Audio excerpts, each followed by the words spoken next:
Barcelona, Madrid, Bilbao, Málaga. Brown.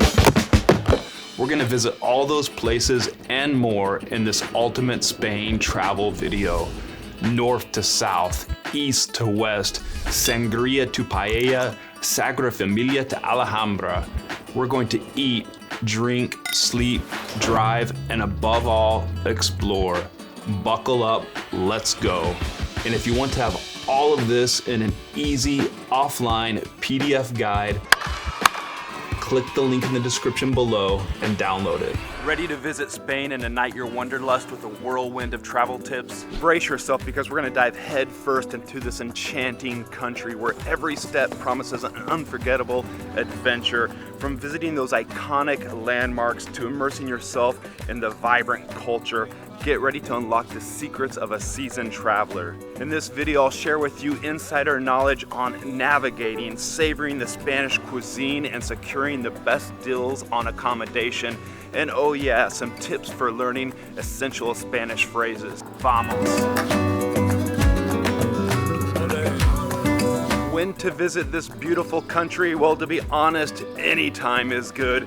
But in general, you want to visit in the shoulder months. I'm talking about those months of spring and autumn when it's not too hot and it's not too cold and there are not too many tourists in those hot summer months.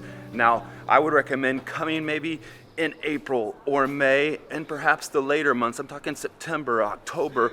Or if you want to plan a summer vacation and really savor the Spanish sunshine, well, consider visiting up in the north. I'm talking about in Galicia, in Asturias, in the País Vasco, in the Basque Country. Those areas are a little bit cooler in the summer months. Which airports to fly to? Well, if you're coming from the US, consider flying to the big airports. I'm talking about Barcelona or Madrid. In Barcelona, you can base yourself there, explore the Gaudi sites and everything along the east coast of Spain. From Madrid, you can easily get flights to anywhere else in Spain, and you can go crazy traveling around all the corners of the country. If you're coming from within Europe, or once you're already in Spain, it's great because Europe has a lot of low-cost airlines. In Spain, look for a company called Vueling. It can get you around to wherever you want to go. What about the trains? Well, train travel in Spain is super easy, especially if you're already in Madrid, because from there, the high-speed train, the AVE or the AVE, it branches out everywhere from Madrid to the north, to Lyon, to the east, to Barcelona, Valencia, or down to the south, to Malaga. It's a network of around 3,000 kilometers and will definitely suit your needs if you're heading to those bigger cities.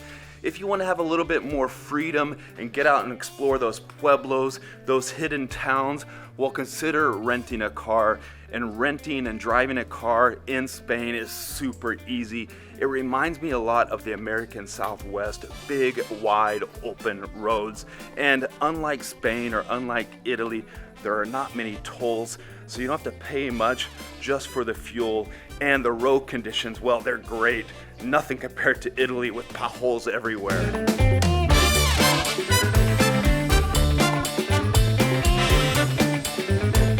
What about accommodations? Well, here's my recommendation. If you have a 1 or 2 night stay in a city, I would go with a hotel because you get 24-hour, 7 days a week receptions.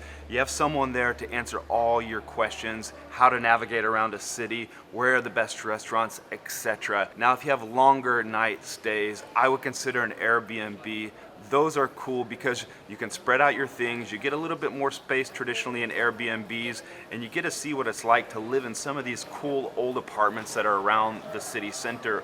Also, it gives you the ability to stay at home 1 or 2 nights if you don't want to go out to the restaurants, and you can cook at home. Also, you can make your breakfast at home. For hotels, I use the app booking.com to find the best deals. And for Airbnb, well, you go to the Airbnb app. What about itineraries? Well, I have 5 different options for you if you're coming over to Spain on a 7-day trip. One option is base yourself around Madrid. There's a lot to see and do in Spain's capital. Also, you can get out to those satellite cities and make a few day trips. I'm talking about going to Toledo, which used to be the capital of Spain, or Alvila, which has all those beautiful walls, or Segovia, which is famous for its Roman aqueducts. The other option I would suggest for you is basing yourself around Barcelona. There, well, you got the city of Gaudi, the Sagrada Familia, the big church, or you can cruise up and down the Costa Brava and visit some of the towns like Tossa del Mar or Cadaqués, that beautiful beachside village, fishing village type, looks like a Greek little town there. And one of my favorite places, we'll head to Andalusia. It's a beautiful southern coast of Spain, and it's what Spain's all about, with gazpacho, with sangria, the bullfights, and flamingo. Down there you can visit cities like Malaga, Marbella, Granada, Seville, and get lost. Or over on Spain's east coast, Valencia. That's a cool town of art and, of course, Spain's paella, the home of the paella. There you can cruise up and down the Costa Blanca, visit towns like Calpe and Alicante, and it's well worth staying in Valencia for 7 days. Finally, the fifth place I would suggest is Bilbao. Flying to that city, the home of the Zorritos and the Pinchos. I'm talking about the little beers and the tapas. You can see the Guggenheim Museum. You can go to the seaside. You can also cruise over to San Sebastian, the town made famous by Hemingway, and the sun also rises. From there, you can easily get to Pamplona as well for the running of the bulls. San Sebastian has that big, long stretch of beach. Pamplona has so many bars you can dive in and out of. And Bilbao is this emerging modern city coming out of the industrial age with so much to offer. Let's talk about how to stay safe when you're traveling. How are you going to be insured in case you have a problem? And for that, I use Safety Wing. Their policy, the Nomad insurance, it works pretty darn well. It covers you in one policy for multiple countries. Also, it covers you in your home country if you're briefly traveling home during all your travels. And the great thing is you can buy it when you're already abroad after you've begun your travels. There's a link that you can click on down below that'll take you directly to their site to check out their offers. What about currency? How are you gonna pay for those sangrias, those tapas, or any sort of souvenirs you want to buy on your way when you're here in Spain? Well, you always want to carry a little bit of cash. And my recommendation always when you're visiting foreign countries is to hit up a bank ATM machine, like one of these right here. Pull out some cash, and my advice when you're doing that, use your bank card from home. Make sure before you travel that it's set up so you can use it abroad. Call your local bank and let them know you'll be traveling abroad. When you're pulling out money from the machine, don't accept their conversion. Go with your own bank's conversion. That'll save you a little bit in those conversion fees. You're gonna get hit every time you pull out money with like a €2 fee from the ATM. So I suggest when you do pull out money, pull out a relatively large amount so you don't have to pull out multiple times and get hit with that fee. So that's how you get cash when you're here on the ground. Another option is if you want to get some of those euro bills before you leave your home country, we'll visit your bank and get some. But what I always do is I hit the ATM, the bank machine, as soon as I land in the airport of the country I'm visiting. Now, most places in Spain these days take credit cards, but you're always going to want to have a little bit of those euros in your pockets for small places, if you're buying some trinkets, or if you just find out that your credit card's not working and you have some cash and you're ready to go in a jam. Beep, beep, beep, beep. Special bulletin. I created an e-guide, Spain Secrets, perfect for when you're exploring the Iberian Peninsula. It's all in there, 28 pages. When to visit, where to stay, what to see and do. Also itineraries, language tips, internet connectivity, and more. You can have it in your pocket offline for when you're traveling around Spain. There's a link to download it in the description below.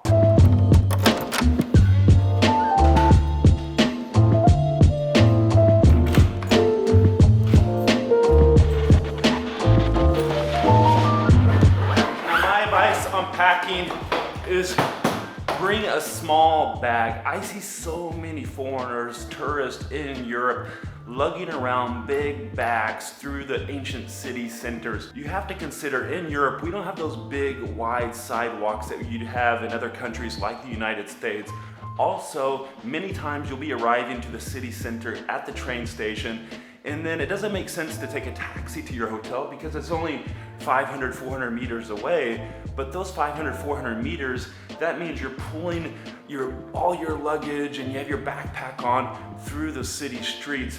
So it's gonna be important to have something lightweight and you don't overpack. Don't take too many clothes items. A couple of pairs of pants, a couple of pairs of t-shirts, a light jacket, 2 pairs of underwear, 2 pairs of socks for a 7-day trip, and a little bit of laundry detergent. You can always wash your things in your Airbnb or your hotel as the trip progresses. And as my good friend once told me, travel light and travel far. You need to consider how you're gonna stay connected to your power and recharge all your items when you're traveling about in Spain. The United States runs on 110 volts, Europe on 220. I'm not talking about bringing a voltage converter. You need to bring an adapter for your plugs so you can plug in all your items to those funny outlets that we have here in Europe. So my recommendation before you travel is go to Amazon and buy some of those power adapters. I'll put links down in the description for some adapters that I use when I travel. Also, you can buy a power strip, plug your power strip into that one adapter, then you can plug all of your US or your home country's items into that home country power strip so you don't need as many adapters.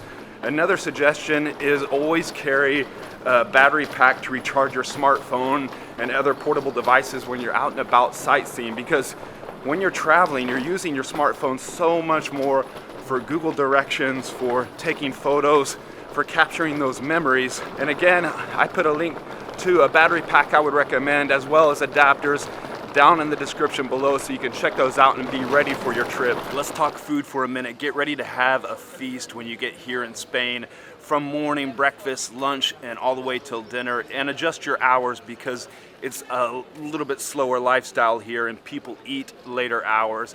Dinner can be served from 9 p.m. up to midnight as an example, but feast. Have some of that paella valenciana, the jamón ibérico, gazpacho, patatas bravas, tortillas, which you can find at breakfast. You also get it during the tapas hours. And of course the churros that you can dip in chocolate and makes a nice little treat to go along with a coffee or something like that. And then the wines, Rioja, Ribera, there's so much to love. Of course, like the sangrias as well. You can really enjoy yourself in Spain. Make sure you plan ahead, especially when visiting in the high season in those summer months, because there can be a lot of lines. Also, the restaurants may be booked up, so you want to call early to get those reservations, and you want to be early and buy those tickets early to get into those places like Sagrada Familia, Alhambra in Granada, or the Royal Palace in Madrid, or the Grand Mosque in Cordoba. My train has arrived! With a little bit of planning and thinking ahead, you can really make your vacation go a lot smoother and ensure that you get to those top sites and you get into those great restaurants and have just a delicious meal and a good time.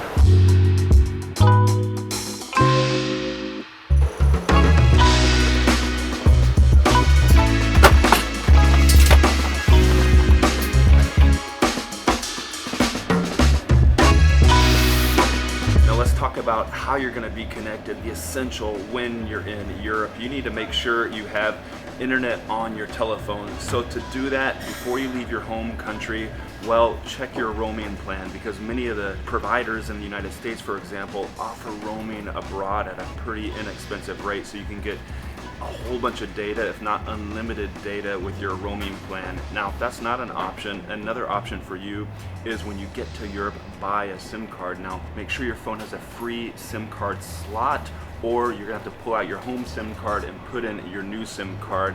Now, bear in mind, you're gonna have an unlocked phone for that one phone that takes new SIM cards so you can use it. I like going this option because this way you get inexpensive data in that country you're visiting, and you know the data connection is always fast. And of course, the cheapest option is just rely on Wi-Fi networks when you're at the hotel or when you're in bars and restaurants, but this can be difficult at times, and you're going to want to have connection on your phone when you're going around so you can look at Google Maps and look up recommendations for hotels and restaurants. Café con leche.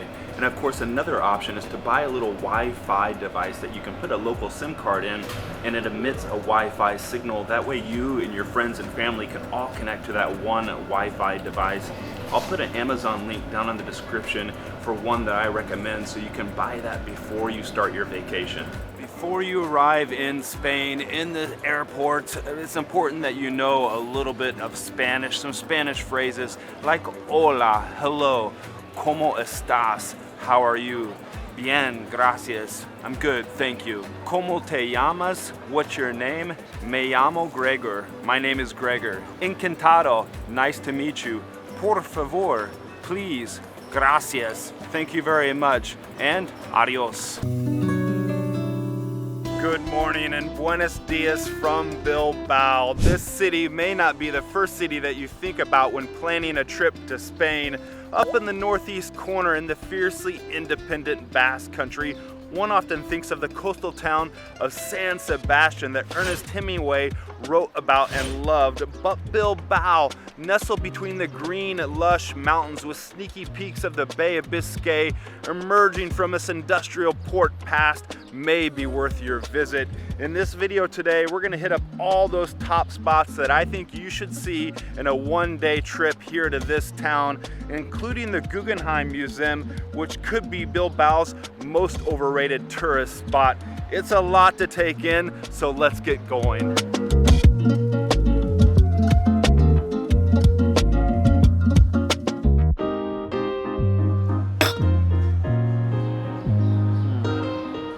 Much better.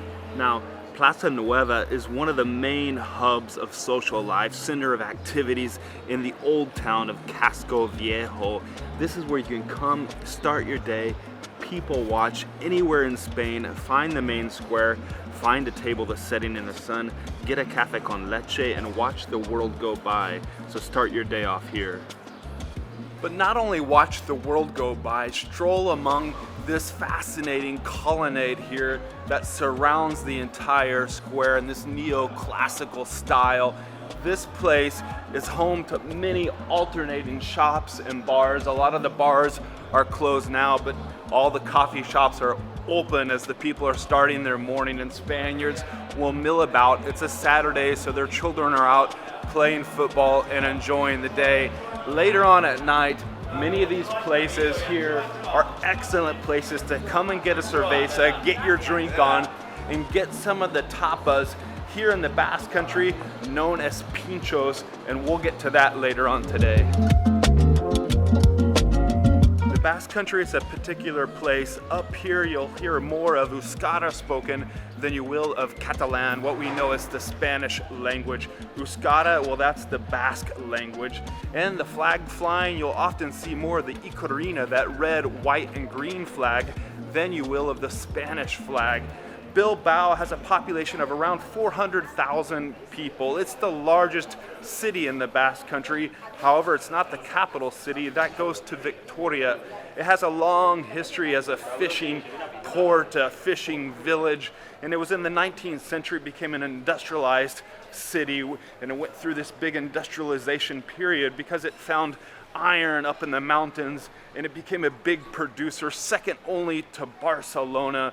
Well, that all died out, and now today it's more of a service city, and it's trying to revitalize itself with several different projects. It has the athletic club Bilbao football team, the soccer team, in that classic red and white striped jersey. It also has the Guggenheim Museum.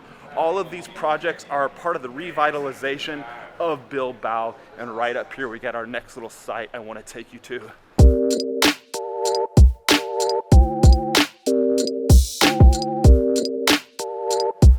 This is Bilbao's main church, Cathedral Santiago. It's also supposed to be the oldest building here in Bilbao. It has a beautiful facade out front, that Gothic style. Inside, well, it's not that impressive, and it's €6 to enter. I think that's a bit steep for what it is. I've seen better churches on the inside. I think it's definitely worth checking out from the outside and then moving on. Now, what I recommend you do is roam and get lost in the Casco Viejo. That's the old town of Bilbao, and specifically go to the area of the 7 streets, Las Sete Calles, And here you're gonna see all these beautiful buildings, all these little shops and boutiques, all the little bars, all the little restaurants. And really, you're gonna fill up your memory card with photos because it is eye-catching. The different colors, the people walking around, the sense of the early mornings, the food and the coffee starting to brew. Everything's happening as the city comes alive here. The Spaniards wake up late, but once they wake up, it's a full-on fiesta every day. And here you can really get to enjoy it.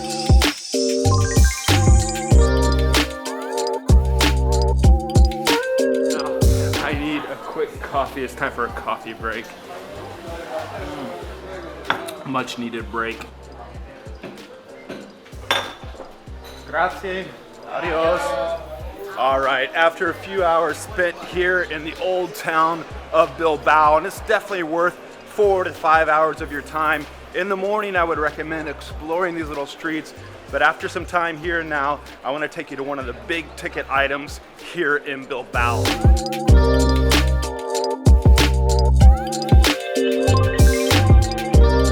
The Guggenheim Museum.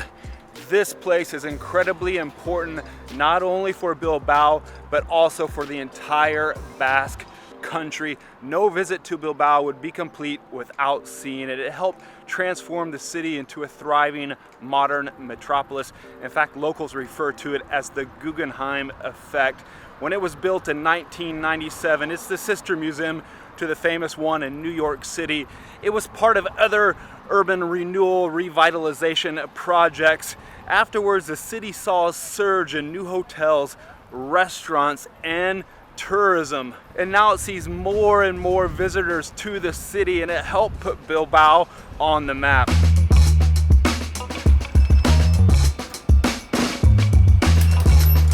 On top here from La Salve Bridge, you get an awesome view of the architecture, the building that is the Guggenheim Museum. They say it was designed in the form of a boat. You can kind of see it, it's abstract. This modern, shiny titanium building, it does look so stunning. The question is it worth actually going inside or just admiring it here from a distance? Well, there's only one way to find out, is to go inside and see what it's all about.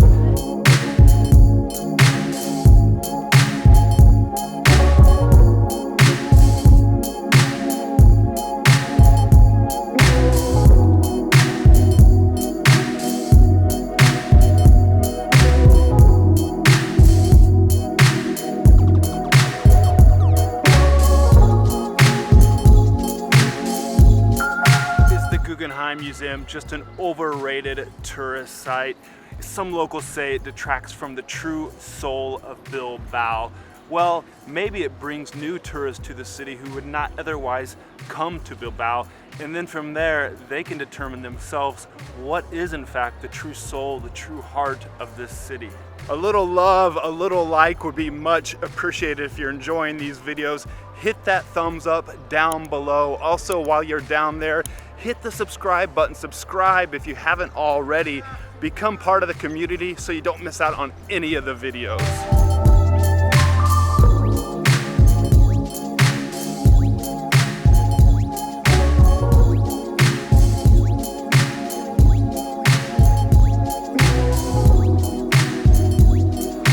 This is the Art Zando funicular, and it's going to take us up to the top of this viewpoint, a mirador, so we can get a good panoramic bird's eye view of the city.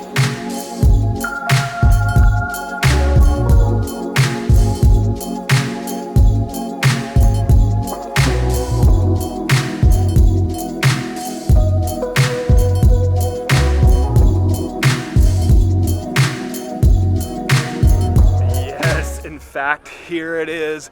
This is what's been promised. It's the powerhouse of the Basque country, the 10th largest city of Spain. Bilbao spread out for us right down there below from this mirador here. We have the old town out that way. We have the Guggenheim there, and off in the distance, the stadium. This is stunning. Now, if you're in Bilbao and you see this street right down here crowded, all the pinchos bars full of people dressed in red and white, knocking back cervezas, enjoying the pinchos and celebrating and getting all rowdy. Like I was down here the other night, the whole place was packed, good time, music everywhere. Well, likely after the bars, they're heading down here to San Mamés Football Stadium, and this is the home of the Lions Athletic Club Bilbao, the football team, or simply known as Athletic Bilbao. And they're a strong team that signs mostly only Basque players, or players that have a Basque country heritage. And so you can tell this team is really integrated and a part of the area. Currently, Athletic Bilbao is 8th in La Liga, and well, that's a pretty good position when you consider some of the strong teams in that field that they have to go up against. Now, in this stadium right here, just look at that place. It's a massive sporting cathedral that you should visit, and especially if you're a football fan. The stadium holds around about 53,000 people. It was built 10 years ago or so, state of the art, has a retractable roof so they can play year round, because often in the Basque Country here in Bilbao, the weather's kind of grim. It's a pretty cool place to visit. There's a museum and everything you need to know about the Lion football players. You can go there, check it out, add it to your list when you're here in Bilbao. Hola! We are in the Basque Country, Bilbao, and look at this. Not just tapas, pinchos. And this looks awesome, so much deliciousness. Bilbao, you've won me over with all your pincho bars, all your goodness.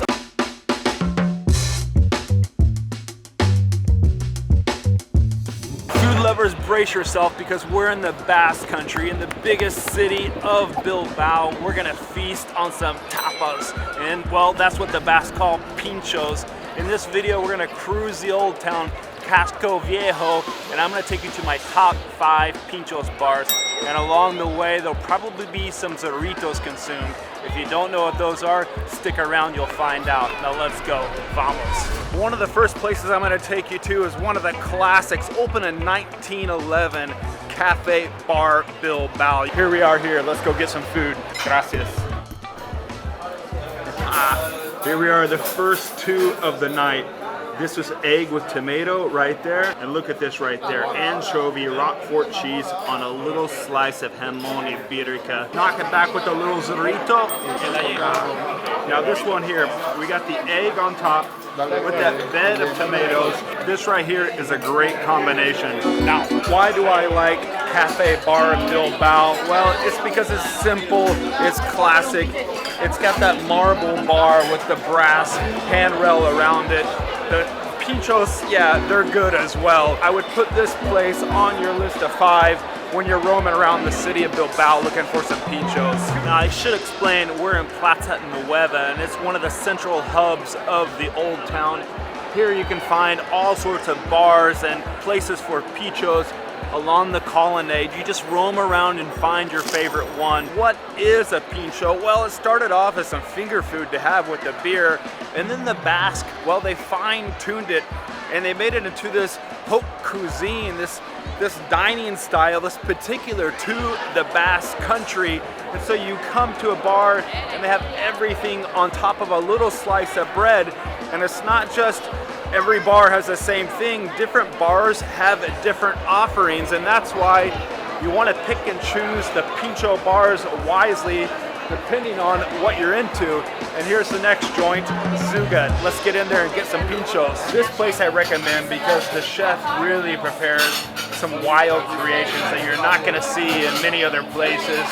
This one here, it's a little slice of tuna with some marinated bits of carrots on top. This place has ram jam, but I found myself a little bit of corner so I can dig into the rest of this tuna here. It's a bit dry, but with the olive oil it goes down quite well. What I also got, look at this goodness right here. This is goose liver, and of course it's a pincho on a piece of bread with some sort of chutney sauce right there, oozing over the top. Oh, yeah, that's really good. This I would recommend. It's warm and the liver is so soft. It practically melts in your mouth. That is delicious. Oh. Soak up that oil. Oh, that's good. Adios.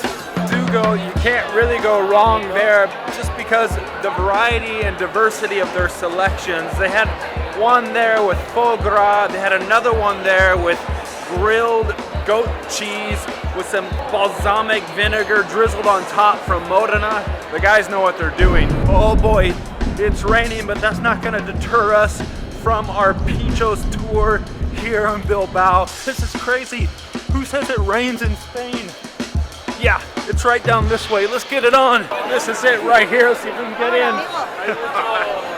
Yeah. Oh, out of the wet. And it is hopefully some delicious food. There we go. Now you gotta love the Spaniards. This is Saturday night, and man, there's a great vibe, and people are really packed out in these bars despite the rain, and everybody's knocking them back. This place is called Most Ripes, and they specialize in their grilled mushrooms, the champignons, and of course their pinchos. So you get them on a slice of bread as well. And I was filming the cook over there, flipping them, chopping them. Hola! What a great vibe. It's obviously a Saturday, but it's raining and the Spaniards are still out packing the bars. Everybody's getting the pinchos and getting in. Now it's warm, straight off the grill. Another thing that they're known for is that they're a bit spicy. So you gotta love it. If you love the spice, well, you're gonna love these. Mushrooms, simple, on the grill, spiced up. Yeah. Salud. Pacharan. It's like a digestivo. This place comes highly recommended. I told you they were friendly. We got the free finishing digestivo drink. This street right here is happening, Partyville, but we can't stay here. We can't get lost in the chaos. We must continue because we have a Pinchos bar tour to complete. 2 more left. This street right here, Calle Santa Maria, it's a popular street, especially if you want to go bar or pincho hopping to get your drink on, to get your pinchos on. You could hang out here all night as you could in Plaza Nueva and just find all sorts of goodness. Now there is a specific bar I want to show you tonight, and in fact here it is. Bar Gats, and they got a pincho I think you're gonna enjoy. This is the one you want to get right here. This is the pincho with cod with the pil-pil sauce. Now normally you get a plate of bacalao with the pil-pil sauce. It's a big plate, I had it the other day. But this is the pincho version, and you can see this place is highly rated. It's got the Michelin Guide rating, and this is fabulous. It's worth coming here for this, but they got a lot of other pinchos, including one steak tartare omelet with black bean pudding. But the star of the show is this bad boy right here, which I just already finished. Creamy, warm fish, nice and tender, oily. Just what you want in a late night snack when you're having a beer. Esta tartare Black pudding. All right, I couldn't resist. I got the beef tartare with the black bean pudding. If cod's not your thing, or if you have the cod and you want another pincho like me tonight, go this route. It's got a little bit of kick. They warned me, it's a bit spicy. If you're not a fan of spicy food, you might find it too much. I love spicy food. This is like level 1 out of 5. Hola, chicas. Hola. I just came out of the last Pinchos bar and I'm going on to the next. These girls, they should know about my regular newsletter that I'm putting out. I'm putting out a regular email newsletter. Have you signed up? No. It's full of travel tips and hacks. I send it out regularly. There's a link in the description. Are you a YouTube channel member? Okay, well if they were a YouTube channel member, they could get customized emojis, first response to their comments, and get to see all of the videos beforehand, before they're made live to the general public. Yeah, I think they want to be a channel member. Yes. Gracias, chicas. Adios. On to the next place right here, number 5 of 5. We're getting it on, more pinchos. Now for this final place, normally here I'd recommend what they have is the kangaroo kebab. Unfortunately, I got here a little bit late. It's already finished. Another one that you should try here is the Hindu hamburger. Well, that's so good, it's already finished as well. But what I got, something that could be just as beautiful, it's the crispy apple with duck in a peanut sauce. Now, That's good. Yeah, I'm not let down by this. They've got some pretty good inventions here, and this one is one of them.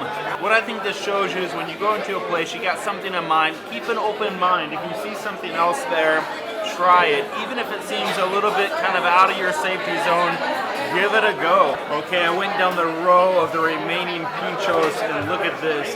This is a nest of chicken, a chicken nest with rucola. If you can just imagine a little bird's nest with rucola kind of nestled inside. Very light, simple. Shredded carrots in there, chicken, and I've broken the nest. The little chicken pieces are free, they can fly away. Oh, the thing that strikes me about all these pinchos bars is the care and the attention they put into every single pincho that they have displayed out in their bar. And it's unlike anything else you would see outside of Spain. It's just so much care and attention. And it's not fatty bar food like nachos or hot dogs. This is quality stuff and well worth it.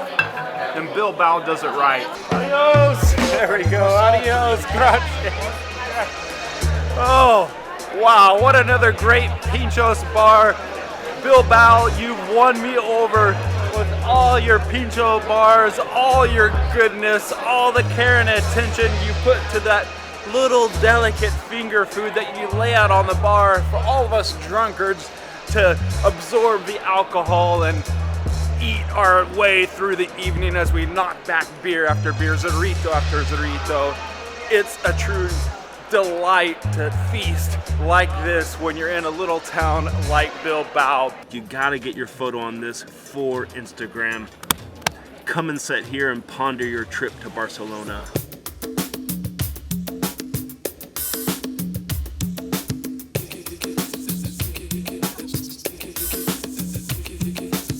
I fly back to Italy tonight. I'm here in Barcelona. I'm gonna take you to my top 5 places to see if you only have one day in Barcelona. The day starts here in El Born, this trendy area with this narrow medieval streets.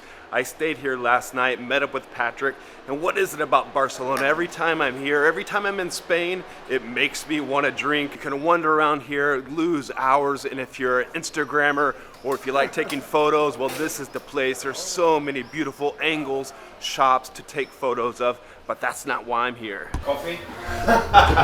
These guys know I need a coffee, that's why. That's what I've been looking for. Adios Chiloteca. It's a good little coffee shop here. I'm recharged. This is La Barceloneta. It's an old fisherman's village. You see the architecture here is much more simpler than what we saw over in El Born. It's a cool place to wander the streets, look at all the houses where the fishermen used to live and get a sense of it all. Then you want to head down to the beach because down there it's a whole nother Barcelona. You can see that right there. Those are the old flags of La Barceloneta. They're everywhere in these little neighborhoods here. And as you make your way southeast, you're gonna get down to the beach. Unfortunately, today's a cloudy day and maybe some rains might come in, but this beach is a spectacular addition. Not many cities in Europe have a beach like this. You get surfers out there, you get sunbathers, you get everyone coming from the city center to enjoy some beach time. My recommendation, if you have only one day in Barcelona, come down to the beach, spend 1 hour here, stop in one of the cafes along the boardwalk, get a coffee or get a quick sandwich, and then move on to the next spot. If you're in Barcelona for 3 or 4 days, well, that's great. You can spend a half day down here or an entire day, explore and roam all the streets of La Barceloneta, but today we don't have that kind of time. Well Park. You have to think about if you're in Barcelona only for 1 day, you need to maximize your time. Scratch public transportation, jump into a taxi, any way you can save time. Now just talking to the taxi driver here, he says there are 2 ways to get into Park Güell. One entryway is at the bottom, and at the top it's better because then you descend and go through the park.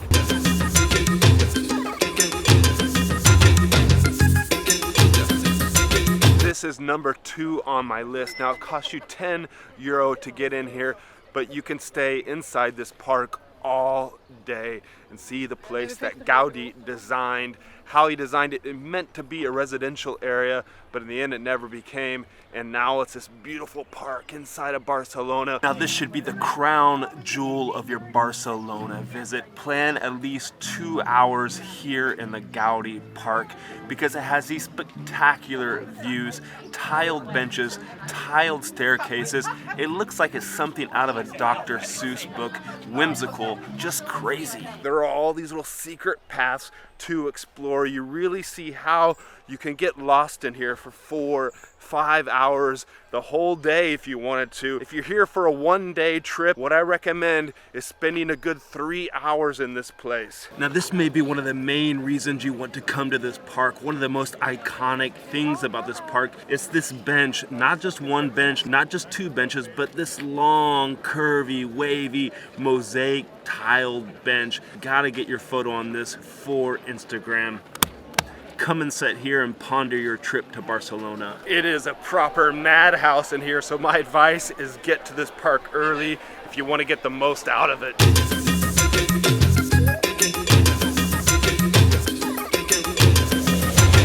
That was so worth it. You know, at first when I woke up this morning, I was a little bit upset with the cloudy weather, but actually it's keeping the temperatures quite low and very easy to run around town without working up a sweat. But normally when you come to Barcelona, it's gonna be sunny and warm. Now this is number 3 on my list of 5 today. Sagrada Familia. Look at this. It's another work by Gaudi. And this is his most famous work. He worked on it for 40 years, up until his death in 1926. And the cathedral still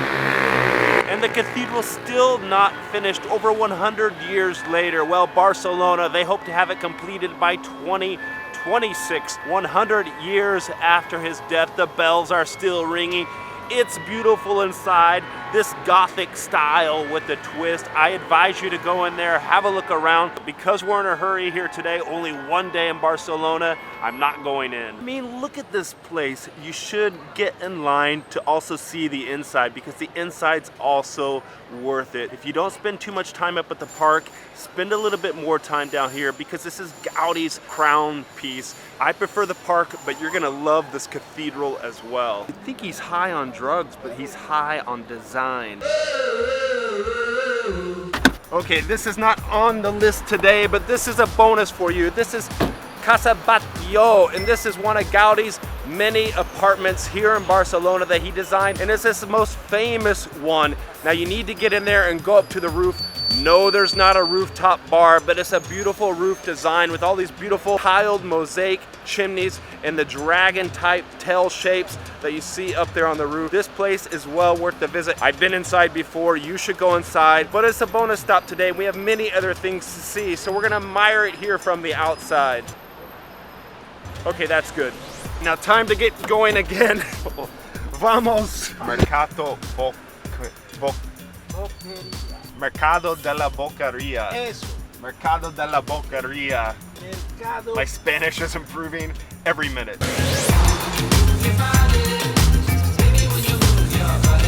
This is La Rambla, stop number 4 of 5 of the things you must do when you're here in Barcelona. Back in the day when this whole avenue was laid out, it wasn't a place for tourists, it was a place for locals. They loved hanging out here because it was so wide and unique. Most of the other roads within Barcelona were these narrow little alleyways, so this one was different from the rest of them. Allowed a lot of fresh air, the cafes came in. You can sit here, hang out all day, have drinks, hit up all the shops, or just take a stroll up and down like the Spaniards do. And the great thing about all this is that it's free, no cost, a perfect place that people watch. Cool, right? But I have one more place for you here on La Rambla. About midway up La Rambla, there's this open market for the public. It's called Mercado de la Boqueria. And here you can get all the fresh foods you want. So when you're tired from walking around all day, come in here and it's a food lover's paradise. Look at all this goodness. It's incredible in here. Now I have a tip from my friend Patrick on where to go to get the best food within this market. Quim was the place where I wanted to eat, but I've given up. I've spent about 30 minutes here waiting for a spot. And this place is ram-jammed. No way I'm getting a spot here, so I'm gonna try to find somewhere else in this market to get some food. I think I found a better place. Look at this, they promised to have me a spot here in un minuto. After all that suffering, I finally got a spot to sit down. Started off with some basics, bread with tomato sauce, much needed. My stomach was growling. I had to wait a while for the seat, but now the food is coming thick and fast. Just arrived, some crocantes with squid inside. Yeah. I wanted to get these last night, but they didn't have them on the menu.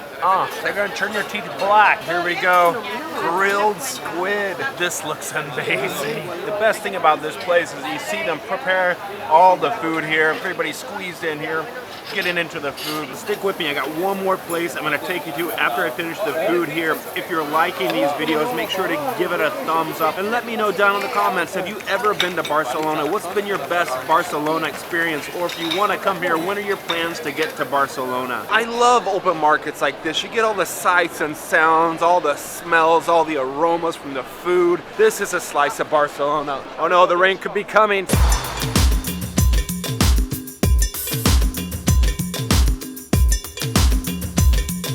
Number 5 in my top 5 list of sites you must see here in Barcelona. This is the Cathedral of Barcelona. It has these beautiful points going up to the top. Inside it's quite stunning as well. What's unique here is that you can go up to the roof to get a close view of the whole design and also a great view of this area here.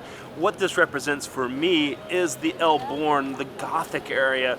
So I think, there we go, and the bells are ringing. So I think this church is worth a visit, but also roaming the streets of this whole area, take photos and just explore the little boutiques, the little places to eat, and the little coffee shops as well. This whole area is so stunning, and that's one of the best things I love about Barcelona, is just walking around and exploring all the side streets, all the little tapas bars, everything there is. It's only in Barcelona. You can walk around and see cool places everywhere. This is a massive music hall. No, it was not designed by Gaudi. It was designed by a friend of his, so you see those same influences, and if you want, you can go in there and get a coffee as well. I'm sure this guy knows all the details right there.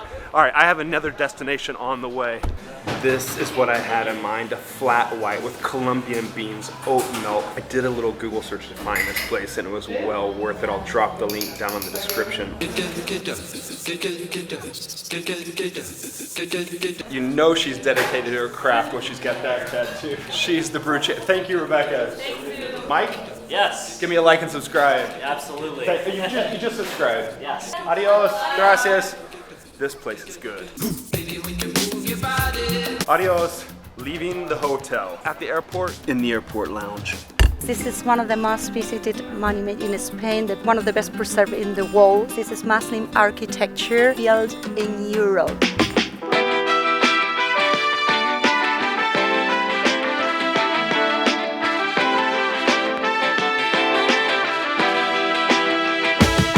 It was a beautiful night last night. Drinks, a late dinner. I'm in Spain, in the southern part of the country, in Andalusia, in this town called Granada. And today I have a little bit of free time, so I'm gonna go up on the hill and explore the old Moorish palace, Alhambra. You have to think, starting in the 700s, Muslims from northern Africa, from the Middle East, swept through all of the Iberian Peninsula. Here in Spain, it was under Islamic control. And the last and greatest monument of this Moorish time is this palace, Alhambra. So we're gonna make the short 15-minute walk, get out of the little center of Granada and get up there and see it.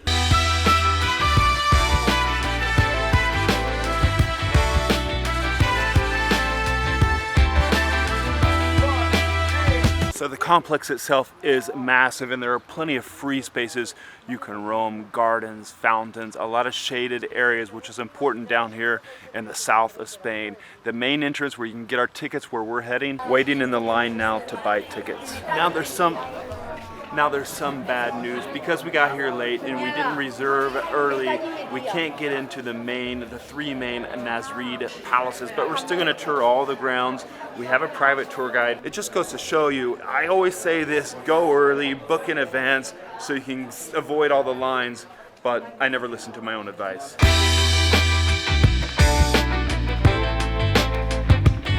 We are in Alhambra, and I'm with my tour guide here, Christina. Vanessa. My memory's gone. Are you ready? Yeah. Sorry. So again, please. When did they first start to establish Alhambra? That was built from 1250 till 1492. There you go. Not the Moors, the Muslims. Yes. Because? The Moorish is a different word. Moorish were the Muslims who became Christians. Take note. Now we're in these beautiful gardens right now, right outside the Summer Palace over this way. But don't be confused because these gardens, they're not original. They're from 1931. The Muslims didn't have these. Just to give you an idea, right over there are the Nazri palaces. That's the walled area of Alhambra. Over here, the Summer Palace. Vanessa, this is one of the best preserved courtyards. Yes, in Spain and one of the best preserved in the world as well. This is a massive complex, and to think we're just still here in the Summer Palace, we still got to get over there to the Alhambra, the walled area. This stands out because it's a piece of Renaissance right here. Renaissance structure built around the 1500s. Plop right in the middle. No one ever lived in this place, but it's in the middle of this Muslim structure. Isn't this place amazing? A little bit of Roman architecture right here in the Moorish area, in the Muslim area. Vanessa was just explaining that George V didn't have the money to finish this place. It's incomplete. It's still amazing to see. George V, right? Charles V. It was Charles V. This isn't a history lesson. Vanessa, I noticed we just passed through the Puerta del Vino. When the Muslim came, they called the gate Alhambra. And Alhambra means the red one. And it was called like that because of the colors of the walls. When the Christians came, they heard that the city was, they heard that the gate was called Alhambra, and they confused with the word the red wine in Arabic, the wine gate. The Puerta del Vino. This is called Palace of Lions. So in there were parties, there were musicians playing music everywhere, and dancers. We really should be touring these palaces. Yeah. Shall we do that now? You Can come we? with me? No, unfortunately we cannot do that. Now still, if you don't get up here to get inside the Nazri palaces, it's well worth it. You get the whole view of Granada and get an idea of the layout. And the air as well, fresh up here. What is this tower here? This is the watchtower. And so was the city and was founded in the 13th century by the Muslims, okay? So that was the last Muslim kingdom in Spain, okay? And that lasted till 1492, when it was conquered by the Catholic monarchs. The residential area where the sultans lived. They had also people's quarter where the rest of the people lived inside of the Alhambra. And also they had the summer palace outside of the walls nearby the Alhambra, where they could stay on holidays, but not far away from here because they could lose the throne. This is one of the most visited monuments in Spain, one of the best preserved in the world, because this is Muslim architecture built in Europe. So it's not easy to find a Muslim city in Europe as well preserved as the Alhambra. I did drink Alhambra last night. Uh-huh. I didn't taste the palace or anything at all. What's the connection? I don't know. So if you come to Granada, you gotta drink the Alhambra. It's Muslim beer. I'm joking. It's great Spanish beer, have some. See that line there? That's why we're not going into the palaces today. In fact, Vanessa told us that this is not even a bad line, that she's seen it much longer in other days.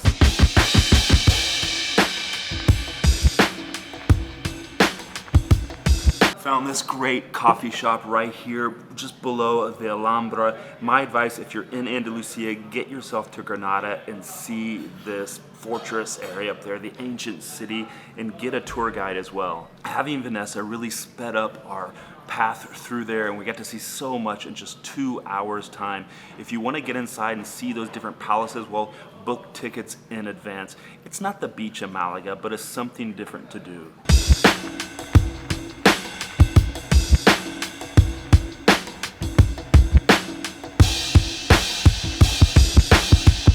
Where are you from? Munich. This is paradise here. Yes.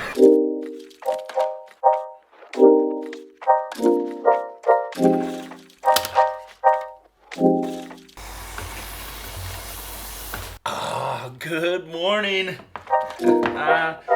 fresh coffee. Today we're going up the west coast to a secluded black volcanic ash beach. Breathe in some of that fresh ocean air. Good morning. I mean, come on, look at this. Good morning. I'm here on an island. I want to get out there and explore the beaches. Slight change in plans. I had too many coffees this morning, and that secluded volcanic ash beach that I want to take you to is a 2-hour hike. So scratch that. We're gonna go visit a trio of beaches north of Maspalomas. Looks spectacular, total beach day. Tune in tomorrow for the black volcanic ash beach. Plan is to have my things ready in the morning tomorrow. Get up, get out on the road by 9 o'clock a.m. It's already 10:30 now. Get driving up north, and I want to get there with enough time to enjoy it.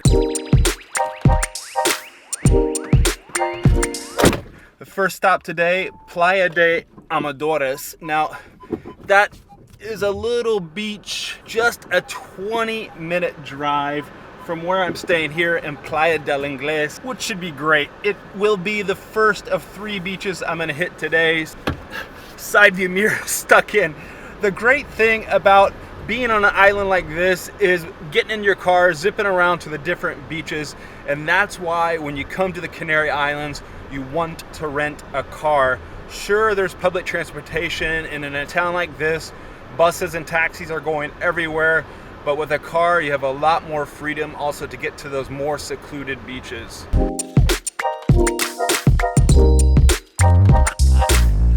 Look at this. I was getting so excited when I was driving down here with the view down on the beach because it's here surrounded by these rugged mountains and golden sand, umbrellas, people stretched out. Now already this has much more of an island getaway vibe than Maspalomas or Playa del Inglés. This is beautiful, tranquilo, secluded. The water's super calm, easy for swimming. This lady here is taking my thumbnail from Germany. I was just there in Dusseldorf. Where are you from? Munich. This is paradise here. Yes. You'll have noticed all the sun loungers, all the chairs lining around this beautiful beach. I inquired and those are €4 for the day, but I would just recommend bringing your blanket down here, putting it down on this sand. This sand is fine, but not super fine. It actually feels very therapeutic under my feet as I'm walking here. It is beautiful, super clear. So many amenities up there, a lot of good bars, restaurants you can check out and explore. There's all sorts of little boats, little pedalos that you can rent, also snorkeling and diving. All you need to do is bring a book down here, bring your blanket, bring a cold beer, and chill out for the day. And frankly, if you're staying at Maspalomas or Playa del Inglés, you'd be a fool not to get in your car and do the drive to one of these beaches like this. Oh. The next beach, Playa Morgan, is just north, a 12-minute drive from this beach here. In this little area, you can hit beach after beach after beach in one day, discover all the different little beaches and find out which one is the best for you. I made it to Puerto Morgan and it has much more of a city vibe. Parking's more difficult here. Right away you see that Puerto de Morgan has a much more classier vibe. They call this place the Little Venice, and you can see why with all these boats parked out here, and there's canals that run inland as well. Look at all these little cool places to stay, all these small hotels with the flowers and these different vibrant colors as well. Playa Morgan has a much more different beach vibe than the previous beach, Playa de Amadores. Here, it's smaller, the waters are not as turquoise as the other beach, but just as enjoyable. I think the gem in this little village is the actual puerto, the port over there, because it's so beautiful with all of its little restaurants and bars over there. Here, you have your little beach to lay out on, and this sand is super fine. I got a whole audience up here. You guys are just applauding. Thank you. Oh, but the water's fabulous here. Anytime I get a chance when I'm traveling, I jump into the water. In my trip in the Middle East, I swam in the Dead Sea, the Red Sea, the Dead Sea. Do you guys like that? Have you ever been there? So much salt. If that gets in your eyes, have you been to the Dead Sea? I like you. Thank you, brother. California love. When I try, I jump into any open water I find. That guy's nuts. That guy was off the charts. So anytime you get an opportunity, jump into the water. When we were traveling in China on the island of Hainan, down in the south, my friend Diego said every time we stopped at the hotel, he said, get in the water, let's go for a swim, even if it was late at night. Yes. I love it. The restaurants, all the different choices there along the beach, they look great, but the better places seem to be. So apparently in Gran Canaria, they have their own local beer. It's called Viva. Muchas gracias. Ah, Viva. Apparently this is a good place. These people just get a bottle of wine and the whole wine is poured down this huge aerator system. Good wine? Lovely, very Yes, good. and they're happy. I love paella. Oh, this one's soupy, warm, plenty of calamari, shrimp in there. You could definitely spend 2 or 3 days here, book a few nights in Morgan, and make it your holiday destination when you come to Gran Canaria. Playa del Ingles or Las Palmas, they're the famous hot spots. Up in Las Palmas, big city, hustle and bustle, beautiful long stretch of golden beach. But here, it's like a little secluded area with this port, and it's a small beach. I would definitely book in here for a few nights in your Gran Canaria vacation. But keep in mind, this place comes at a premium. It's a classy area. You're gonna pay a little bit more for hotels or Airbnbs. Look at that right there, paella. Do you have a favorite Spanish dish? Drop it down in the comments. Let me know what your favorite dish, or if you have one that you wanna try, let me know down in the comments.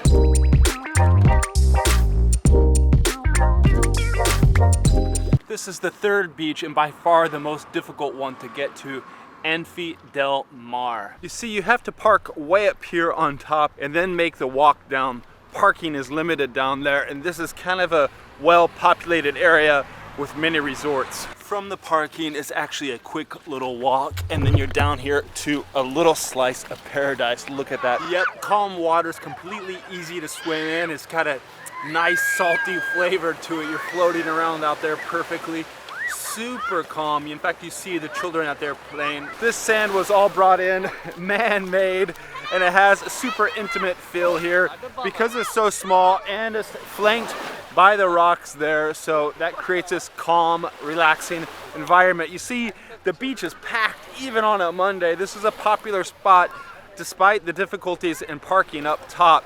I would rank this my second one of the day, behind Playa de Armadillos and right before Playa del Morgan. But the town of Puerto Morgan is worth visiting with those cool historic old towns, the Venice-like canals, and places to eat. Plenty of great places to eat. Oh, look, you got flowers all along, palm trees, little bars, little restaurants, so you can pick and choose your spot. You may not have as many options as you did in Puerto Morgan, but here you're not gonna starve or be bad off. Which one is your favorite beach of the day? Out of those three, drop some comments down below. Let me know which beach you'd prefer to go to out of those three.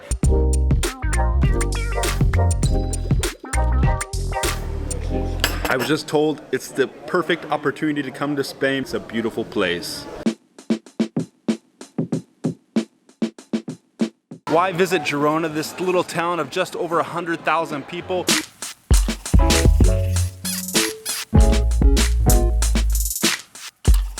Girona is easy to reach. It's about 1.5 hours drive from Barcelona. I flew into Barcelona this trip, rented a car, drove north up here to Girona.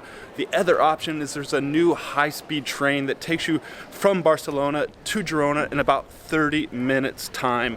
A third option is a Ryanair flight. There's a Ryanair serves the Girona airport, and you get easy, low-cost flights into Girona, and you can get here, see these cathedrals, everything there is to see.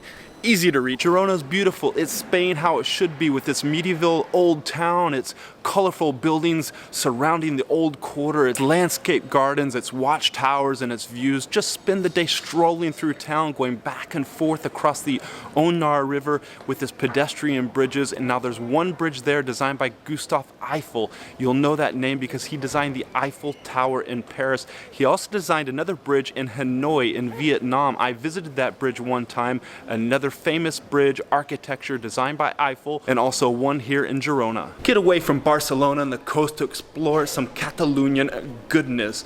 Barcelona's great with its food and the Gaudi history, and of course the Catalonian coastline stretches, huge stretches that go south to north. So beautiful. Come to Girona, escape the tourist crowds, slow down and explore a Catalonian pueblo. Now Girona is also a top spot for Game of Thrones fans. Here they filmed several scenes in the Game of Thrones TV series. The producers used the Bravos Bridge, the cathedral, different locations for different scenes around this little Spanish city of Girona. Now, I'm not a Game of Thrones fan, but for you people out there, Girona should be on your list. Now, it wouldn't be Spain unless we talked about the food. Catalonia and Girona has some great food and good wine. Look at this little street right here and down there too. These steps leading all the way up to the cathedral, a beautiful place to explore. But let's talk about the food. Last night, I went to a stunning place called Mimole. Mimole is a small little restaurant over here. They fed me plate after plate after plate after plate of food until I could not eat anymore. And did I mention the wine? It was delicious. And for lunch, of course, I just had a small little cerveza and some great fish. And when you're in Spain, you gotta have some of that Iberian ham, and that's what I did. I had a plate right over there in Plaza Independencia. And for those places, I'll put the links down below so you can check them out. And here comes the flat white coffee, but I'll get to that later. I'm at the place called the Federal. One final thing, and of course maybe the most important thing in Girona, it's a cycling mecca, and it started off with road cycling, it's mountain biking, and it's gravel biking now. There's plenty of gravel trails to be found, and you can go until your heart's content out there.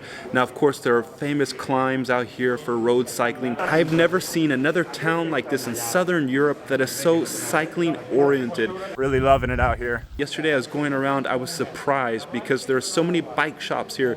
There are so many cyclists here. They feed off each other. Today walking around I saw several professionals, several amateurs riding around, of course many enthusiasts here in this town. It's really a place to come and visit if you're into cycling. They can set you up, you can rent bikes anywhere around here. There are trainers, there are routes that you can plan, there are people who can help you plan the routes, there are tour guides. And of course we're in Spain, so you know the weather is nice. It's a beautiful area. I live in Florence, and I'll tell you, Tuscany is known for its cycling, but the city, the town of Florence does not cater to cyclists like I see here in Girona. It's quite impressive, and everybody, as far as I can tell, speaks English. I haven't had any problems. I speak Spanish, but it's at a very basic level, so I've been able to converse with everybody in English, and it's just a place to come and enjoy if you're into cycling. Of course, it wouldn't be one of my YouTube videos unless I'm having a coffee, and as I mentioned before, this is the Federal. If you're in Girona, come and check it out. I would say it's one of the best in Girona. Now, another cool thing about Girona, it has plenty of coffee shops, and I had a lot of coffees in these last 24 hours walking around the city. Now, just some closing thoughts on Girona. It's a small little town up here in the northeast of Spain. It's its own little part of Spain, because you remember a few years ago, Catalonia, this area, Barcelona, Girona, all the way up to the border with France, to the Pyrenees, it wanted its independence. Now they speak Spanish here, but they also speak their own language, and it's also very welcoming to tourists. A lot of them speak English. It's easy to get in and out of with flights to Barcelona, flights to Girona. I was just told it's the perfect opportunity to come to Spain. Put Girona on your to-do list. It's a beautiful place.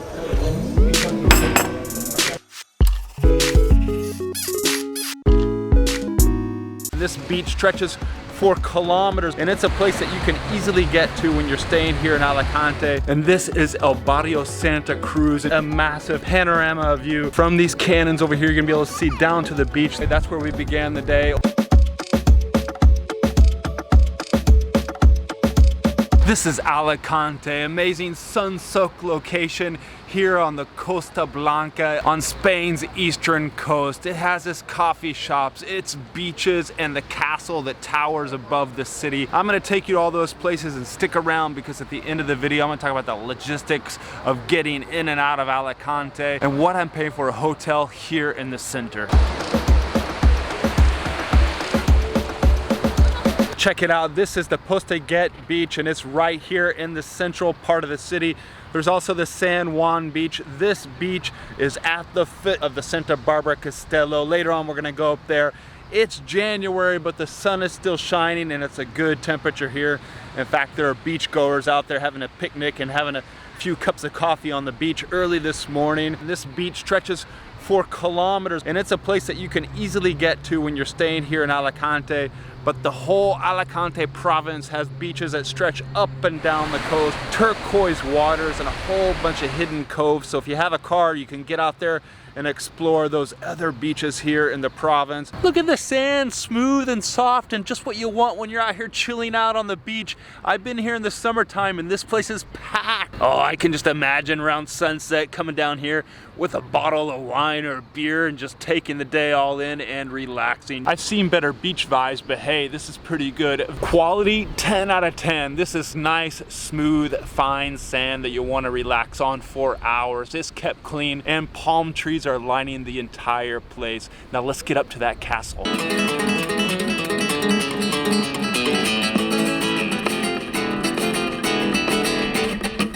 First, before we head up to Castello Santa Barbara, I'm getting a oh, this thing is beautiful. I don't want to drink it. This place is the best. I'll put a link to this place and all these places down in the description below so you're able to check them out and find them when you're here in Alicante. This is just bread and butter with some jam. Tostada y marmalada. It's a perfect breakfast. I paid €4.50 for the bread and toast with the cappuccino. Now we're making our way up to the castle and we're gonna pass through this old historic neighborhood. This is El Barrio in Alicante, Santa Cruz, and it's worth spending a couple hours roaming these small streets at night. It has a beautiful nightlife, plenty of bars, tapas. You can get a cerveza and just chill out and watch the whole world go by. But from El Barrio, we're going all the way up to the top, so no time to chill out now. That's the top, that's the castle.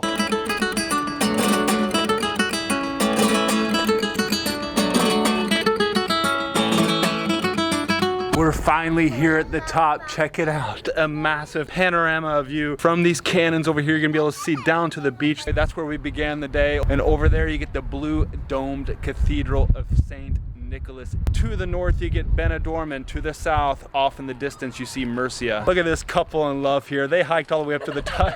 No, you're in love, right? Yeah. Why not? Come up here and get your photo. I should use that for my thumbnail image. You see that twist? It's like a pretzel. Okay, I made him do it for my video. Look at that. That is a pretzel-like pose. Let's talk about this castle. It should be on your to-do list when you're here in Alicante. You should hike your way up here. This is well maintained by the Park Association. Atmosphere is just as cool as the beach. In fact, on a hot day, if you hike up here, it offers a way to cool down. Now let's talk about getting up here. You should hike up here if you get the chance. There is also an escalator from down on the beach.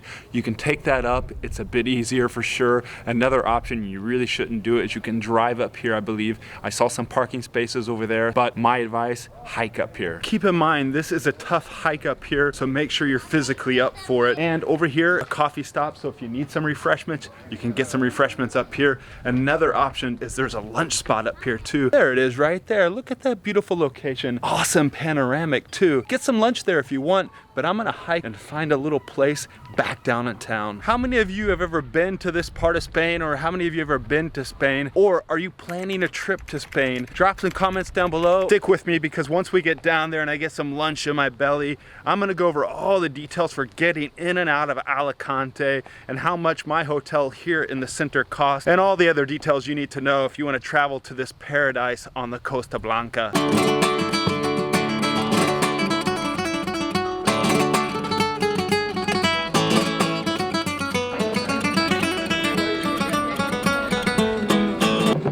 I ordered a plate of ham, well, Iberian ham. That's the stuff you gotta order. Jamón ibérico when you're in Spain, and some fresh tuna. I can't wait. Look at that. That's the Iberian ham, and just get right into it. That was good. Spain, along with Italy, are my two favorite countries in Europe for dining out. And before I can even finish the Jamón ibérico, bam, got the tuna. It looks good too. I'm gonna be eating well today.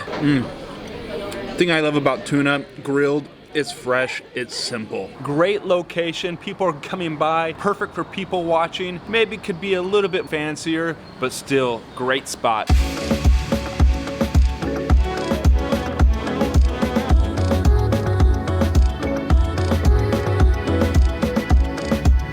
This hotel is stunning. It has this huge panoramic terrace on top, and right over here is the famous church with the blue dome.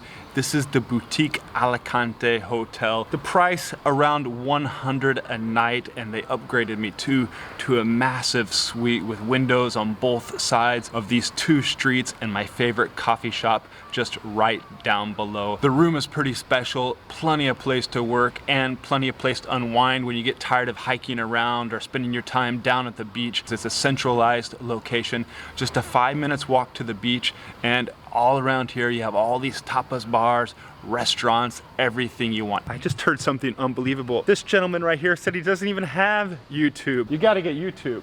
You gotta start following. No. I'm gonna get him to follow, like, and subscribe by the end of tonight. Now let's talk logistics and getting to Alicante. It's pretty easy. If you can book into Alicante Airport, do that. It's well served. You get flights going in and out, but a more popular airport is about 2 hours drive to the north, and that's where I flew in and out of, Valencia Airport. And the good thing about within Europe, there are all sorts of low-cost airlines. So once you're in Europe, if you're flying from the United States, you can fly on EasyJet, Ryanair to many of these destinations. You get tickets as low as 40 euro if you're doing a carry-on bag. If you do a check-in bag, maybe the prices are a bit higher, but it's well worth your time to come and see this paradise, Alicante on the Costa Blanca. You can imagine in July, in August, and in September, this beach will be packed with beach goers. You'll enjoy the festa, the party that is Spain along the seaside.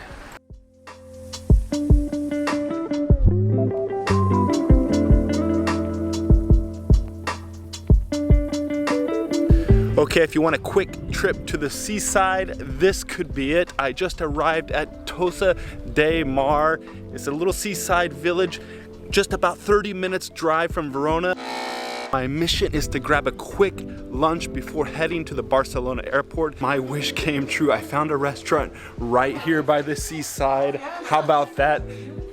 Now, I've already sat down and I've already ordered la cerveza, what you need to chill out right here by the beach. This restaurant's called Bella. They've been around since 1981. A mix of Italian and Spanish food, and here it comes, the goat cheese salad. Hello, how are you? Muchas gracias, we're all happy. Welcome to Tossa de Mar, Costa Brava. Best village in Costa Brava. The best village in Costa Brava. Starting off with a little salad, after that some seafood rice. Now this little place is on the Costa Brava, outside of Girona, outside of Barcelona. It's a short drive from Barcelona. It's not as famous as Lloret de Mar, but it's smaller and it's quieter and it's a chill out spot. It's the perfect place to escape from Barcelona, to escape from Girona, and just find a little restaurant and dig into some food. And that's what I'm gonna do right now. That's the restaurant, and this is the beach. A pretty cool restaurant. Check them out when you're here in town. They're kind enough to offer me a free glass of wine, which I'm enjoying it.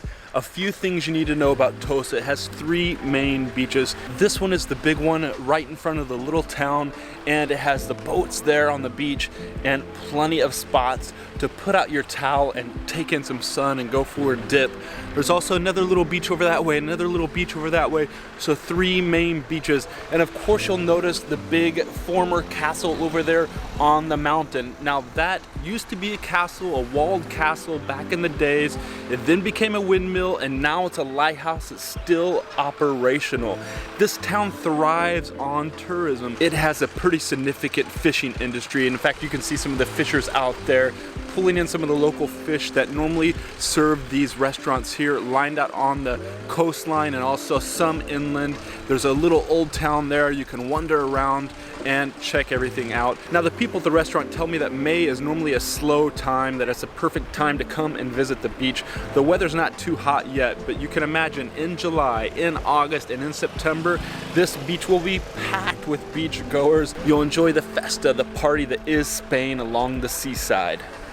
That was lunch, so good and fast too. That place, I had the rice with seafood washed down with an Australia beer, a cerveza, and it tastes so great on this warm May afternoon with the beach right there. So if you're in Girona or if you're in Barcelona, come by and visit this place. Just a little few facts on logistics. It's 100 kilometers north of Barcelona, 100 kilometers south of the French border, so it's easily accessible. You can fly into Barcelona, fly into Girona, and get here to Tosa and check it all out. A cool little beachside place.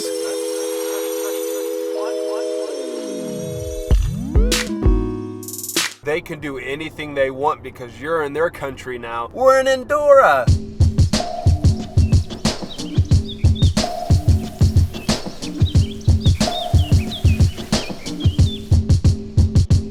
Have you ever heard of Andorra? It's this little country wedged in between France and Spain up in the Pyrenees. It's a micronation, only 468 square kilometers. That's around about 180 square miles and 2.5 times the size of Washington, D.C. It's a landlocked country. There are no train stations. There are no airports there. It's quite complicated to get to Andorra. If you want to fly to Andorra, well, you have to go to a neighboring country. You have to fly either to France, fly to the Toulouse airport, or to Spain, fly to Barcelona airport, and both of those airports are about a 3 hours drive away from Andorra. In train, well, forget about it. There's a train station on the northern side of the border in France, but that doesn't even get you close to being in Andorra. Today I'm going to take you with me as we travel to Andorra and up into its capital city. I'm going to show you around the capital city and explain your options for getting to this little hidden gem up in the Pyrenees.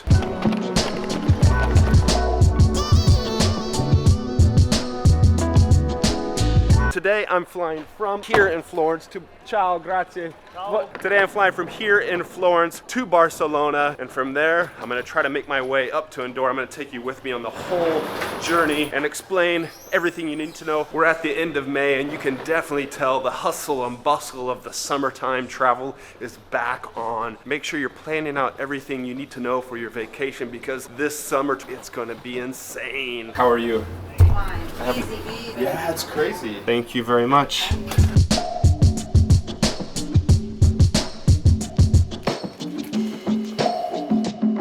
Hot. Now today I'm flying Vueling, but basically once you're in Europe, look for any low-cost airline. They'll take you from the major European city to either Toulouse or Barcelona, and from there you're good to go. I always get too comfortable when I'm here at the lounge, so you got to watch the boards and watch your time and make sure you get to the flight. Barcelona. Oh, you are Gran Canaria. Yes, I am. I canceled you. You're joking. No. I mean, I got here to the gate. This is crazy, but she needs my passport. Now they've added me back in. Here we go. Just goes to show you, get to the gate on time and early enough. They had the early boarding on this flight, and so they were ready to close and ready to jet out of here. Luckily, they got me into the flight.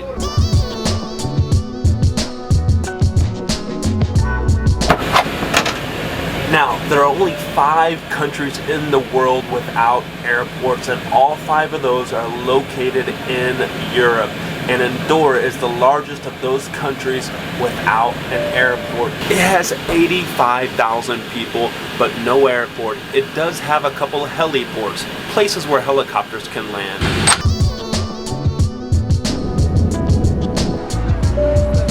Bye. We are in Spain, the warm Spanish air. Burger Brown? Yes, thank you. These guys, you're in the vlog now.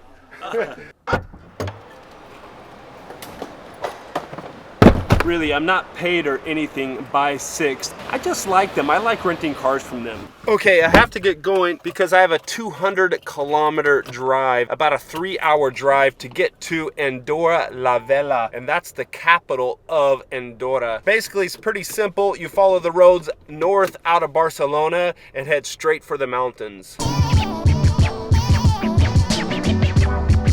If you're driving to Andorra, I would suggest coming from Barcelona rather than Toulouse. There are two main roads that take you in to Andorra. Coming from the north, it's the N22. Coming from the south, it's the N145. And you can also sneak in through some farmers' fields if you want to go the foot route. And stick with me because at the end of this video, once we're in Andorra la Vella, I'm going to take you to one of my favorite places in this city. I'm also going to explain why you should consider going to Andorra. And the reason I prefer Spain over coming in from the north from France. France, you have this big, long, twisty, turny pass. There's also a tunnel at the top. If you take the tunnel option, I think it's €7. You could take the road above and not pay the €7. If you're coming from Spain, it's a little bit less technical of a drive, and you get a drive through the Spanish countryside. I just want to stop for a minute. I'm about 4 kilometers up the road, and you got the border for Andorra. We're still on Spanish soil, or tarmac here, but soon we'll be in Andorra, so it's a good time to turn off the mobile data on your phone. Because Andorra is surrounded by European neighbors. It's got France to the north, Spain to the south. It uses the euro, but it's not in the European Union. All across Europe now, we don't have roaming on our phones. So if you have a European SIM card, pay attention because in Andorra, you will pay high rates. So turn off that mobile data. That's it, we're in Andorra. I crossed through a tunnel there, leaving Spain, and then you get to the border control. At that checkpoint, if they want, they can ask you for your passport, they can search your car, they can do anything they want because you're in their country now. We're in Andorra. This country's so small. As soon as you enter Andorra from Spain, you already see signs directing you towards France on the northern side. And I just looked at my phone, €15 a minute if you want to make a phone call, and €10 for every megabyte you navigate. Checked into the hotel. I gotta be quick. I'm gonna drop off my bags. Really good view on the room, thanks. We are right in the center of Andorra la Vella, the capital. Back that way is all the good shopping areas. You'll see everywhere there are banks, because this is a tax haven. And in fact, that's the reason a lot of the professional athletes live in Andorra. For the cyclists, it's a way for them to train at altitude and live at altitude and have a tax haven that's not as expensive as living in a place like Monaco. This is the highest capital in Europe at 1,000 meters. It is an old country, the 14th oldest country. It's the 16th smallest country in the world by size, the 11th smallest in the world by population at 85,000 people. When I first came here, I didn't like it. I thought it was just overbearing with all of its high buildings, its businesses, its shopping, and what is a beautiful mountainous countryside. When you're here, when you explore a little bit, the city has a lot to offer, and then you get out into the mountains and you can enjoy. If you're looking for a bargain, electronics, on tobacco, you get tax-free bargains here. There you go, makeup places, more electronic shops. It's a shopper's paradise. This is really cool biker rock bar. I stayed in that hotel one time. We're in Andorra, but it's got that Spanish vibe. Dinner starts late. There's tapas beforehand, and you can drink the night away here in Andorra. Although this is not part of the EU, it does have a spot with the United Nations, and it fields a team to the Olympics. Another oddity about this country is that it has 2 princes. Only country in the world that has this dual principality setup. And no, these 2 princes, they're not related, not some part of some royalty or anything like that. One is from France, it's the French president. The other one is from Spain, a bishop from a nearby region. Those are the 2 princes, and they change often. Of course, Andorra, for all governmental and practical reasons, has a prime minister that makes all the decisions. Enough of all that political country talk. Let's get down to some serious business. And this is what I'm talking about right here, Margarita. This is the Mexican food place. This is the place I want to tell you about. You have to come to. get a margarita here. And look at these. If you're liking all these travel videos, please hit the thumbs up down there. I'd appreciate it. Give me a thumbs up. But Mexican food aside, why would you want to come to Andorra? Well, good question. If you're a nature lover, if you want to come here and go skiing, put Andorra on your list. If you want to go cycling, put Andorra on your list. It's a small country, but you have to consider 30% of this country is a UNESCO national forest. Protected, green, mountains. That's a head rush. But you have to consider Andorra is a bit of a pain to get to, but it's a unique country, and if you're out hunting for countries to put on your list, do the drive, hop in your car, make a day trip out of Andorra, better yet stay the night, maybe stop in for some Mexican food and some margaritas like I always do, because I think you're going to enjoy this tiny country. It's early morning and I'm navigating my way out of Madrid, and after 3 weeks of traveling around Spain, I'm heading back home to Italy, and I'm gonna explain to you why I think Spain is the best country in Europe for traveling. A good reason is that there are plenty of airports to get to where you want to go. Spain's a big country, so you need many options. You got Madrid in the middle, you have Barcelona over on the east, you have Bilbao up in the north, and down in the south, Málaga. Muchas gracias. Adios. See you. Bye. Adios. Hola. At Florencia. Gregor Brown. Here at the airport lounge in Madrid. Now, another reason you want to consider Spain, it's the beaches. Everywhere you go in Spain, you can find great beaches. In Mallorca, down in the south, on the coast in Andalusia, Malaga, near Barcelona, in Catalonia, up north, Cantabria, Galicia, Basque Country. It is beautiful all around Spain, and you can find so many amazing beaches. If beaches aren't your thing, try hitting the open roads and exploring the country all around Madrid. Driving across the countryside, you get to see and do so much. We spent several days traveling through Andalusia, the olive trees, these little places. We came across a town like Olvera, these olive trees, this little pueblo on the top of a hill. Amazing. Then up in the north, towns like Leon are worth exploring. In the Basque Country, Bilbao is worth a day's visit. The big capital, Madrid, has so much to offer, so much nightlife. It's an amazing city full of restaurants and cafes. And I'm gonna go back to Andalusia because it's my favorite region right now. One town in particular, inland, is called Granada. There you can see a place, Alhambra. The town has a lot of nightlife, has bars, has cafes, but it also has culture. You can explore Alhambra, you can get up and go to Sierra Nevada. It's the highest peak in Spain, on continental Spain. Up at 2,500 meters, the air is thin up here, Granada's off in the distance, and if you love nature, you gotta get yourself up here, it's beautiful. Spain is ideal for a road trip. Reminds me so much of the United States, driving around in the car, hire a car, the open highways.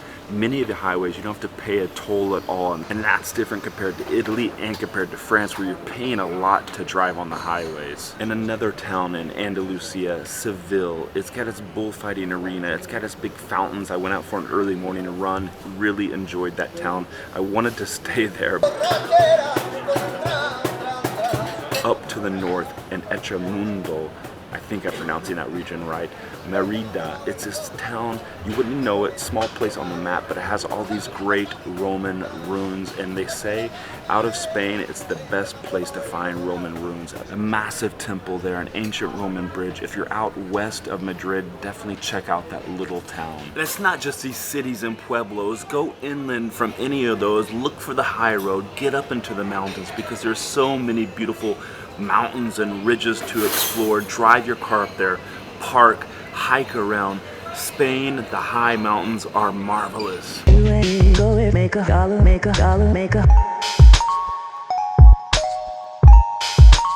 Another reason is drinking your way around Spain. I like to start every evening with a beer. My favorite is Estrella Galicia. Also, Alhambra makes the beer, carries the same name as the famous Muslim fortress there in Granada.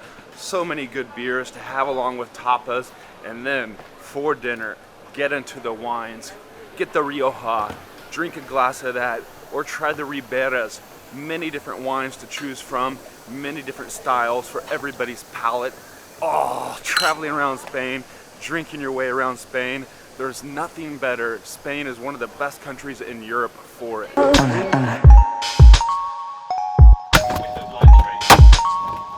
Another reason is the food. Oh, there's so much good food in Spain. You start off with the tapas. You get the little finger food, the tapas, get a drink, and they give you a plate of food, or you have to pay a little bit extra. There's the crocantes. There's the Jamón ibérico. Then there's all the seafood. Spain has so much coastline, so the seafood is delicious.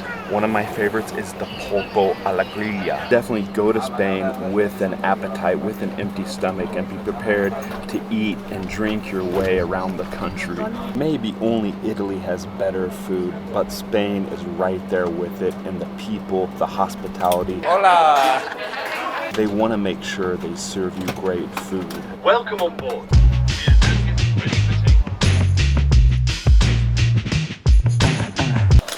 Another reason is the Camino de Santiago. Make the pilgrimage, ride your bike, run or walk, get out there to Santiago. It's in the regions of Asturias, Castilla y León, and of course Galicia, the Finnish, there in Santiago. And the architecture, everywhere you go in Spain, you find gems. Of course, places like Barcelona with the Sagrada Familia, Gaudi's works, they're out of this world. But then you have other places, all the little pueblos, all the little towns and cities across Spain.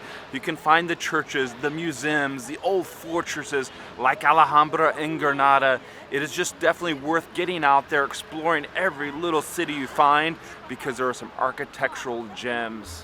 What about you? What are your favorite things or places to visit in Spain? Drop some comments down below, but definitely one of the best countries to visit in Europe is Spain.